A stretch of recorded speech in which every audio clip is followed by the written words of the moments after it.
Ever get that feeling? Like your inner peace.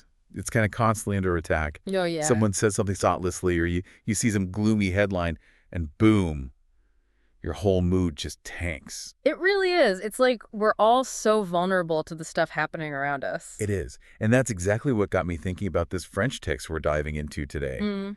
It's called La clé de la véritable paix intérieure, Mm.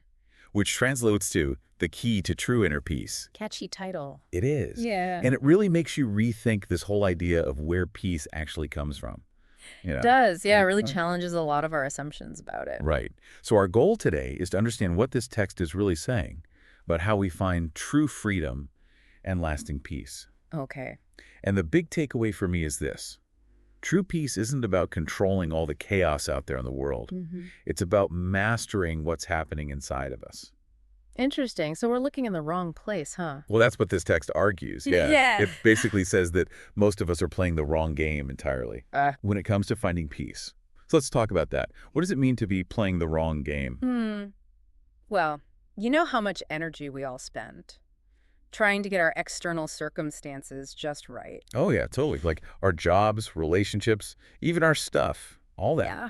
Like if I can just get all of this lined up perfectly, then I'll finally be at peace. Exactly. As if peace is this reward you get for achieving all the right things and avoiding all the bad stuff. Right. And we chase achievements and validation, anything to avoid difficulty, as if those are the keys to being calm and content. Yes. And it's like this ingrained belief, right? If only I had this, or if only that would happen, then finally I'll have peace. You've got it. And the text is saying, basically, this is all a huge misunderstanding. That's not how peace works. Because it's an inside job, right? Not an outside one. Exactly. That peace we're looking for. It's not something you acquire out there in the world. It's already inside you. So we need to flip the script. Instead of thinking peace comes from achieving stuff, we need to see it as something that's already present. We just have to tap into it. That's the idea. It makes you wonder, right? Yeah. Like, what if we've had it all along? It really does. And we've just been too busy chasing external things to notice. Now, the text talks about this idea of the mind as a mirror. Yes. What's that all about? Well, it's about how our internal state shapes how we see the world. You ever notice that? Yeah. The stuff happening around us may not be the problem. It might just be mirroring what's going on inside of us. Okay, yeah, I can see that. When I'm stressed out, everything feels chaotic, even little things. You see, it's like your inner weather is influencing how you see the outside world. Yeah, like if I'm carrying around a bunch of anxiety, everything feels 10 times worse. And this leads to a really powerful quote from the text. Until you make the unconscious conscious, it will direct your life and you will call it fate. Whoa. So we're saying all this unconscious stuff, the parts of our minds we're not even aware of. Those are actually controlling our experiences. That's what the text is getting at, yeah. And it has huge implications for finding inner peace. Because it's like we're on autopilot, right? Yeah. Driven by fears and beliefs that we haven't even stopped to examine. Exactly.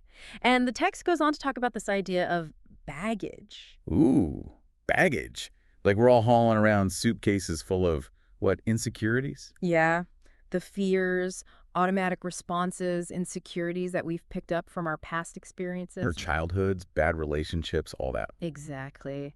And the source asks this challenging question, how long will you let these patterns direct your life? It's like we're being asked to wake up, Yeah. become aware of all that unconscious stuff that's running the show. Absolutely. So if we're carrying around all this baggage, inner peace isn't about avoiding challenges altogether. It's more about how we handle them. That's a good way to put it. It's about how we react, not what happens to us. The text actually uses a great analogy to explain this. Oh, I love a good analogy. Hit me with it. Okay, so imagine two people dealing with the same difficult situation, like a big work deadline.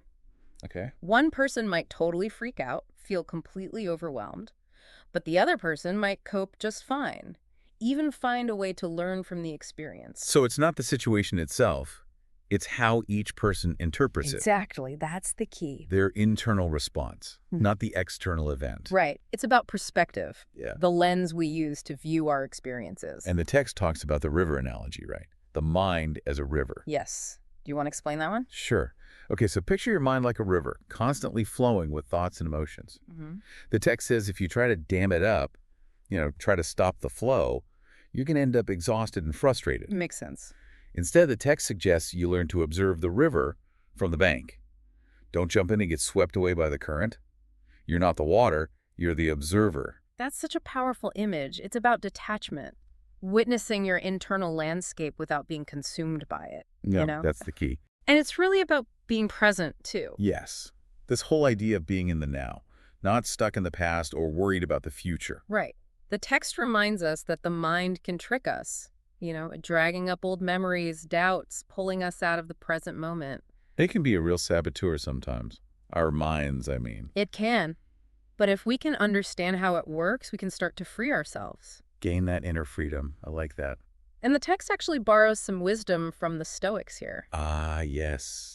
The Stoics, they were all about mastering the mind, right? They were. And for anyone who's not familiar, Yeah, give us a quick rundown. Who were these Stoics? they were ancient philosophers who believed in the power of self-control and virtue. Okay. Basically, they were all about focusing on what you can control.